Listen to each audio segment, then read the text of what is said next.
Hello everybody, welcome back. It's been kind of a while since we've had a sociology video posted on here, but figured it's about time to add to our little library here. So the topic of our focus today is going to be on socialization. Basically, we're going to talk about this idea of how we become human, because believe it or not, we weren't born human, and we're going to look at that topic today. So our essential questions, two big topics to think about as we go through today. What do sociologists mean when they say socialization makes us human? Okay, we'll talk about that. And then lastly, how do agents of socialization work together or compete to make us who we are? There are some people that think they all work together. There are some people who think they compete. So we'll give you a chance to think about that as well. We're also going to talk about what agents of socialization are as we go throughout this unit. So please think about these questions as we go along. So first of all, it's important when we talk about this idea of socialization to determine a definition. When we talk about socialization in sociology, we're talking about the cultural process of learning to participate in group life. So basically, you're learning how to be part of a group. Small groups, large group, the human group. Okay, so it's a cultural process. You're learning how to be human. The big thing to understand is that it lasts from the time you're born to the time you die. You're constantly being socialized, re-socialized, de-socialized, because the world's changing all the time. So socialization is a lifelong process. It teaches us our attitudes, our beliefs, our values, and our behaviors. In other words, socialization gives us our quote-unquote personality. And we're actually going to be doing some stuff with personality as we go through this unit. Two very famous studies have been done to talk about the importance of socialization. Actually, three. One of them that we're actually going to watch in class is called the Harry Harlow Monkey Study, which was done in the 1950s. And as you can see in that picture there on the right, what Harlow did was take these monkeys, and some of them had been raised on wire mothers, others had been raised on cloth mothers. The wire mothers had a bottle attached, the cloth mothers did not, they were just soft. And what he tried to do was see how the monkeys would respond to each of these mothers if they were put into a situation where there was some fear going on. And what he found, and again we're going to watch the video, is that closeness and comfort were more important than food. In other words, we have a need for intimacy, warmth, contact, and comfort. If we don't have that, we're not going to develop properly. And there's deprivation of those things. We get distress, we get apathy, and we get withdrawal. The other major case is the one done by Lawrence Kastler in 1965. And he did a lot of studies on institutionalized children, or children that were living in orphanages or group homes or something like that. And what he discovered is that if you provide kids or children with 20 minutes of extra touch every day, you can improve their developmental growth. They're going to develop better than kids who do not receive that 20 minutes of extra touch a day. So as we're going to see, socialization is really important. There are two key terms here to understand when we talk about socialization, and it's actually a debate that we're going to talk about as we go through the socialization unit, and it's this idea of nature versus nurture. Are we born a certain way? Are we made a certain way? Or is it a combination of both? It's important to understand the definition of the two. Nature is biological. It's hereditary. They're innate factors that we're just born with. We can't control. Nurture, on the other hand, are societal and environmental factors. So you can probably imagine it. Being a sociology class, we're going to spend a lot of time looking at this nurture idea. But it's also really important to understand that there's an interaction between both of these that make us who we are. And you see the pictures there on the bottom of the screen. We're going to spend a little bit of time talking about the idea of twins. And there's been some really interesting case studies done on twins to see which is more important, nature or nurture. Okay, if you remember a couple weeks ago at the very beginning of our semester, we started talking about this idea of perspective, that there are three major ways that sociologists can look at a given topic. And in this case, we're going to see how each of these perspectives looks at socialization. A functionalist perspective. Remember that functionalists talk about how things work together. Functionalists stress how these groups work together to create a stable society. And they basically say something like, the agents of socialization, for example, schools and families, work together to socialize kids. All of these things work together to make kids who we want them to be. On the other side, we have the conflict perspective. Remember that conflict theorists think that there's constant conflict everywhere in the world. And they said that there's inequalities and power struggles and that socialization actually perpetuates the status quo. And what that means is that all of these different agents of socialization are working against each other to make kids who they are. And what they say is that oftentimes when a kid is born, they accept that social class and that status they're born with before they even understand what that means. They don't realize that they have a choice. We say that they're born in a certain social class and they accept it right away. And that's what a conflict theorist would look at. And so they argue that because kids accept their place right when they're born, there's no upset in the social class structure. Okay, so we see the difference there between how functionalists and conflict theorists look at socialization. The really important part here of socialization is this idea of the self. And I'm sure people have asked you to describe yourself or say who you think you are. And that's actually a really complex idea, this idea of the self.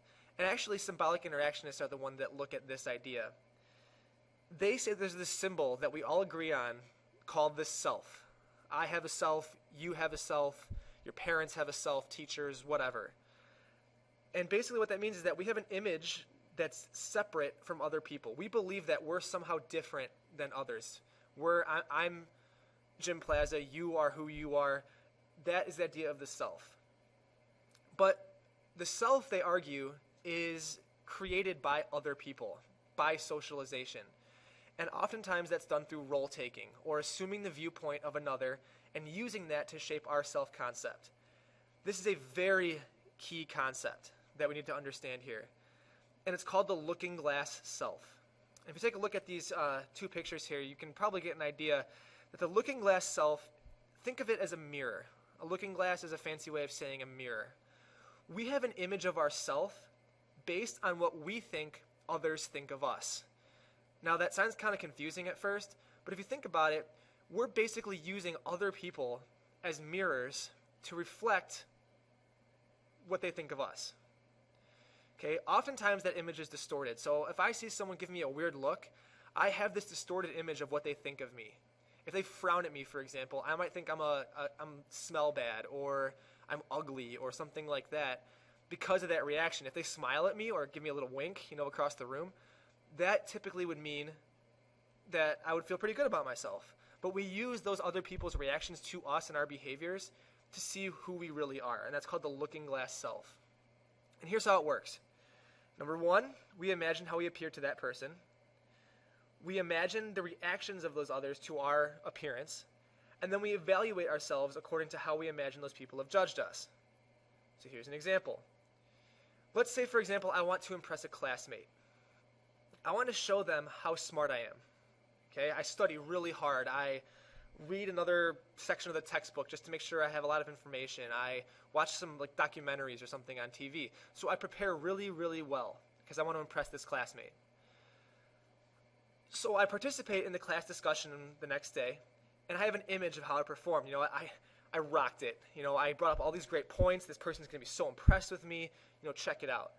But when I look at that person, maybe they're sleeping, or maybe they're on their phone texting, or maybe they're just staring off into space. And so I think, based on that reaction, that my classmate is disappointed, that he or she is not satisfied with what I've done. And so therefore, I feel bad about myself because I didn't get them to feel the way that I wanted to. I used that person's reaction as a mirror to see who I really am. And that's what we call the looking glass self. So we're going to look at some other examples of this as we go through the unit. There are several parts of socialization, several things that make us who we are. And we're going to go into more detail about these as we go through the unit, so I'm not really going to spend a whole bunch of time here. But if you look at this little wheel here, we have us, let's say you, the individual in the middle, and then all of the things around that are the things that make you who you are. Okay, so your family, the school you go to, the church you go to, the community you grow up in, etc. All of those things play a role in shaping who you become. And those are called agents of socialization. And again, we're going to look more into detail as we go through the unit. Lastly, some very important terms as far as how socialization works. Again, second time we've said this, so you can probably guess it's pretty important. Socialization is a lifelong process, and change constantly occurs. Think about old people with technology. they have to learn constantly to adapt to new technology that comes out, phones and televisions and video games and music and whatever it might be. So they constantly have to learn. The way that works is that we have to be desocialized from the way we used to do things. We give up our old norms, our old values, our old attitudes and behaviors. And we are re-socialized then by adopting new norms, new values, new attitudes, new behaviors. Okay? Oftentimes, we are re-socialized through rewards or punishments, also known as sanctions, which hopefully by now you're familiar with. So here's an example, and you can see there on the right.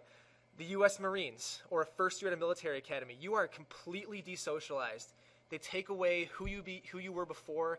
They cut your hair in a lot of cases. They take away your civilian clothes, and they give you standard issue items, and you become a serial number, basically. So you're desocialized, and then through rewards and punishments in the military, you are re-socialized into being a Marine, or into being a sailor, or into being a soldier. Whatever you might be doing, you're re-socialized into that. Sometimes we voluntarily re-socialize, and this is called anticipatory socialization. We prepare ourselves to accept new norms, new values, attitudes, and beliefs. Oftentimes this happens when you take a next step into school. Like, for example, when you go to elementary school to middle school, or you go from middle school to high school, or high school to college, or college to the workforce. You learn to get rid of some of the things that you did before so that you can get ready to be a part of that new group you're going to join. So like if I'm in high school, I have to give up some things I did in high school so that I can get ready for what life is going to be like in college. And we call that anticipatory socialization. Okay, oftentimes, again, like I said, preteens, teenage years, college seniors, all that kind of stuff. Okay, the results of socialization. What is the end goal? And this is what sociologists often debate. Is it internalization or interaction? Some sociologists argue that the result of socialization is that an individual completely accepts society's norms and beliefs and becomes part of that group. They make those norms who they are. And they call that internalization. You make that part of who you are. There are some people, though, that say, that's not really the case. It's more about learning to interact. We know the societal definitions of things, but we also have our own definitions that we have to negotiate with other people. So it's something to think about as we go through this unit. Do you think that socialization results in internalization or interaction? Okay, and again, it's a pretty large debate in sociology, so it's something that we'll definitely go over throughout the unit. All right, so this wraps up our video for today. If you need to watch again, please feel free to rewind. Also, make sure that you've answered all of the questions as we go through this. Those questions are going to be the basis of your grade. It's going to let me know that you actually watched the video, so make sure you go back and do that. So thank you guys for listening. I hope you guys learned something, and I will see you next time.